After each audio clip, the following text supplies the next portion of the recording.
I've spent the last 17 years driving trucks across the Midwest, and I've seen things on the road that most people wouldn't believe. Long nights blur into each other. Lonely highways stretch for miles without another set of headlights. And sometimes you feel like you're not the only one out there, even when you should be. This story happened 3 winters ago, off Route 19, near a forgotten truck stop called Hollister's Pump. Anyone who's driven that stretch knows it's an old world relic. One flickering sign, 2 cold diesel pumps, and a diner that probably hasn't served a fresh meal in 20 years. I used to stop there for quick breaks during overnight runs, until what happened that night. It was close to 1:40 a.m. A heavy storm was rolling in, the type where the snow looks like static on an old TV screen. My windshield wipers could barely keep up. I pulled off at Hollister's Pump, thinking I'd wait out the worst of it. The place was pitch dark, except for a single overhead lamp casting a pale cone of light over the pumps. As I stepped out to stretch my legs, I noticed something across the road. Someone standing at the edge of the woods. A woman, or at least what looked like one. She was wearing a thin, old-fashioned white dress, not the kind anyone would wear in sub-zero weather. Her hair hung long and dark, dripping as if she'd walked through rain that wasn't falling. She wasn't waving. She wasn't moving, just staring straight at me, or maybe through me. At first, I thought she might have been in trouble, maybe stranded or hurt. But something felt off. It was the stillness, unnatural, like the world around her had frozen. So I did. I told myself I'd imagined it. Maybe exhaustion was catching up to me. But when I climbed back inside and turned on my cab lights, she was suddenly closer. Standing directly under the lamp by the pumps, her head tilted just slightly to one side. I swear to you, she hadn't walked. There were no footprints in the snow. Her eyes were empty, not hollow, but blank, like she hadn't blinked in years. The worst part was the expression on her face, a strange mix of sadness and expectation, like she wanted something from me. I tried to convince myself she was a person, someone who needed help, but I couldn't stop staring at those eyes. Something inside me felt wrong, like a pressure growing in my skull. Then, just as suddenly as she'd appeared, she raised one hand slowly and pointed down the highway. Before I could react, a knocking sound hit my truck door. 3 times, sharp, heavy.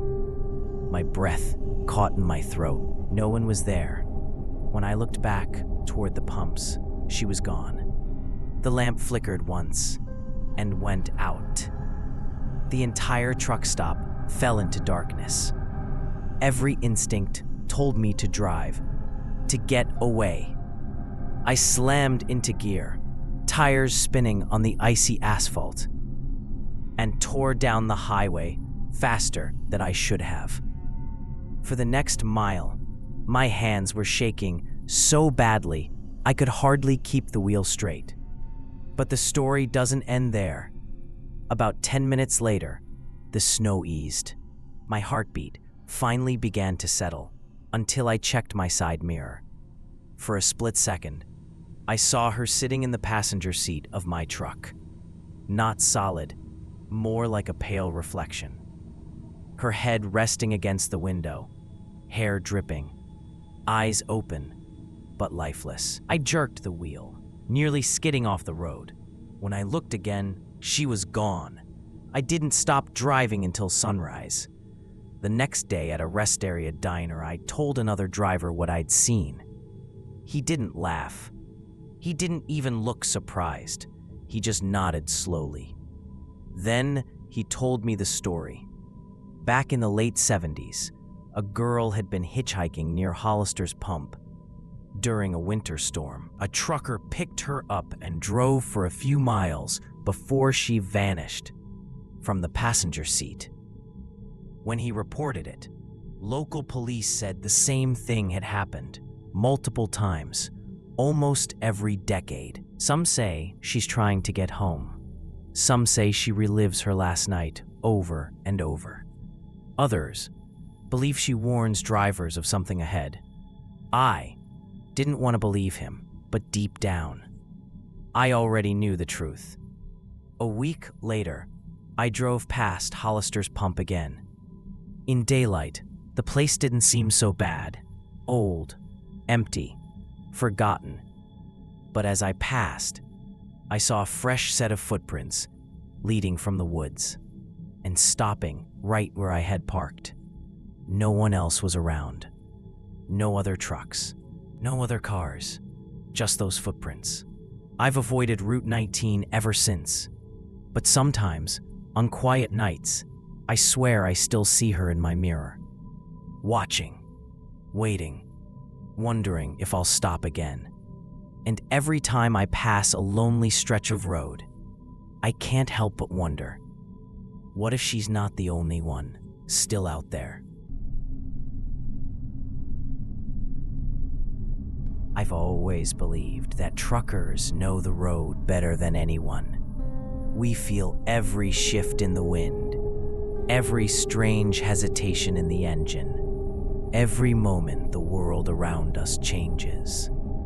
But nothing prepares you for the moments when the world changes in a way you can't explain, when the danger isn't outside the cab, but inside it. This happened last fall, somewhere along the Nevada-Utah line. There's a long, lonely stretch of road out there where the truck stops are spaced out by hours. One of them is an old place called Ridgeview Depot, barely a dot on the map, rarely visited, and as quiet as a grave at night. It was past midnight when I pulled in, exhausted, planning to grab a few hours of sleep before finishing my run. The parking lot was completely empty. No idling engines, no glowing brake lights, nothing. Just my rig, the wind, and the kind of silence that feels too heavy for the world to hold. But I'd slept in worse places. I shut off the engine, locked the doors, and leaned back to rest. 5 minutes in, I felt it. The first cold spot. It started at my feet, like someone opened a freezer beneath the truck. The air inside the cab dropped so sharply that I could see my breath. At first, I blamed the temperature outside. It was late October. The desert gets cold. But the longer I sat there, the more wrong it felt. Cold air usually settles evenly. This didn't. It moved. A slow wave of icy air traveled up from the passenger side floorboard, across the console, and toward my seat. I sat up straight, suddenly wide awake, because I knew there was no logical reason for that. I reached over and turned on the heater. Full blast. But the cold didn't go away. Instead, it felt like something invisible was sitting in the passenger seat, taking up space, pushing air aside, exhaling frost into the cabin. I told myself I was imagining it, just overtired. I closed my eyes, took a deep breath. That's when something shifted. A soft, unmistakable tap came from the dashboard. Not loud, just enough to cut through the silence. Tap, tap, tap. 3 slow knocks. like someone was testing the surface with a fingertip. I opened my eyes. Nothing had moved. The cab was still empty. Tap, fourth, knock came from a different spot, right next to my head on the driver's side window. My pulse jumped. I grabbed my flashlight and scanned outside. The parking lot was as empty as before.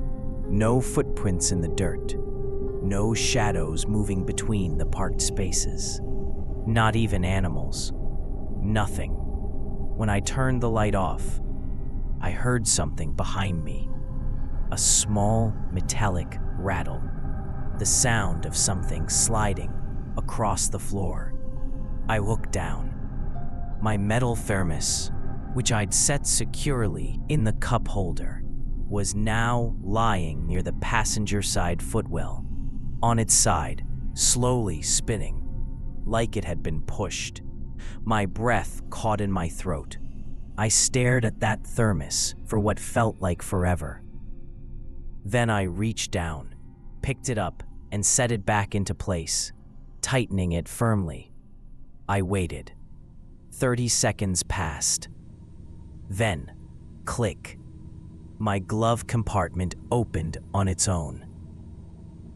I didn't even move. I just watched as it hung open, gently swaying, as if someone had tugged it with lazy curiosity. Something was in the cab with me.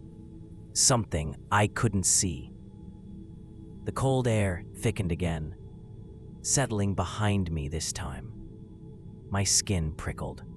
The hairs on my arms stood up. It felt like someone was leaning close to the back of my seat, breathing slow and steady. I could almost feel the weight of eyes on the back of my neck. I tried to speak, maybe to tell myself it was nothing, but my voice wouldn't come out.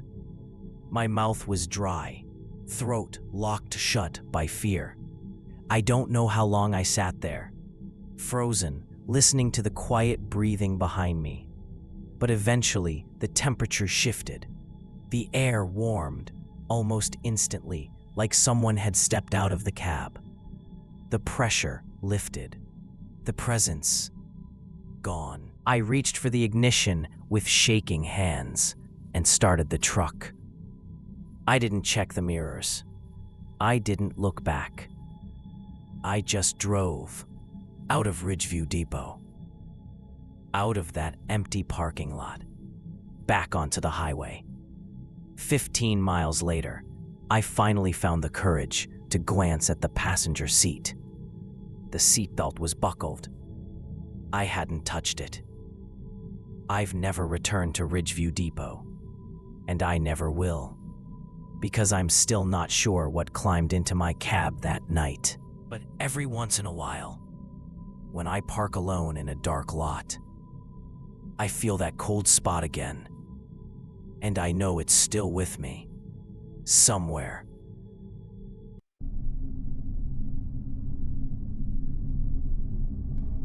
I'm not the kind of person who scares easily. I've traveled enough lonely highways, crossed enough empty deserts, and stopped at enough rundown stations to know what real danger looks like. But there's one night, one encounter that's stuck with me ever since. And every time I think about it, I still feel like I escaped something I was never meant to walk away from. This happened 2 years ago on a late summer road trip through northern Arizona. I was heading toward a small town called Claiborne, a place so remote that GPS barely recognizes it. The sun had already dipped behind the mesas, leaving the world in that strange bluish twilight where everything feels colder than it should. About 20 miles from the nearest town, I saw it. Rusted old sedan pulled off onto the shoulder, hood propped open, hazard lights blinking weakly. At first, it looked like any normal breakdown. Travelers help travelers. That's how the road works. But the closer I got, the more something inside me tightened. The entire area was empty. No cell phone signal. No houses. No traffic. Just me. And that car. I slowed my truck and pulled up a few feet behind it. The interior of the sedan was dark. No movement. No voice calling for help. Nothing. I rolled my window down halfway and called out, "You all right? Need a ride into town?" Silence. Then, from behind the open hood, I heard movement. Slow. Heavy. Like someone dragging their feet across the gravel. A man stepped into view, but only for a second. He didn't wave. Didn't speak. He just stayed on the far side of the hood, where I could barely see him, and tilted his head as if listening. Listening to me. No greeting. No thanks for stopping. Just that slow, unnatural tilt of the head. I couldn't see his face clearly. Only the outline of a tall figure, standing too still. Something felt wrong. I put my truck in neutral and kept my foot ready on the gas. Again, I called out, "Do you need help?" This time he moved, not toward me, but to the back of his car. I watched his shadow stretch across the dirt as he circled to the rear bumper. His hands disappeared behind the trunk area, and I heard a faint metal scraping sound, like he was dragging something out, something heavy. Every instinct I had screamed at me to leave, but I hesitated for exactly 1 second. And that's when he stepped fully into the open. He wasn't holding a tool or luggage. He was holding a tire iron, the kind of grip that only means one thing. He looked at my truck. Then he started walking toward me. Slow, deliberate steps, like he had all the time in the world. My heart jumped into my throat. I slammed the truck into drive and hit the gas. Gravel shot out behind me as my wheels spun for a second before catching traction. The man lunged forward, reaching out like he thought he could grab the door handle, but I was already gone. I watched him shrink in my mirror, still standing in the middle of the road, tire iron dangling from his hand, turning his body slowly to watch my taillights disappear. But the nightmare didn't end there. 10 minutes later, my heart finally started to settle. I convinced myself I was overreacting. Maybe he was scared. Maybe he was defensive. Maybe. My headlights swept across a small pullout on the side of the road, and my stomach dropped. His car was there. The same rusted sedan, the same dented fender, parked way ahead of where it should have been. There's no shortcut, no side road, no way he could have gotten there before me. And he was nowhere in sight. I floored the gas pedal. I didn't look in the mirrors. I didn't stop in Claiborne. I didn't stop until I reached a major town with people, lights, and cell signal. Later, I checked the local police reports. A similar description had been reported twice. Both travelers claimed they escaped after being approached by a man pretending to have car trouble. Both said he followed them afterward. I don't know what that man wanted from me that night, but I know one thing. If I had stepped out of my truck, if I had gotten just a little closer, I'm not sure anyone would have ever heard this story.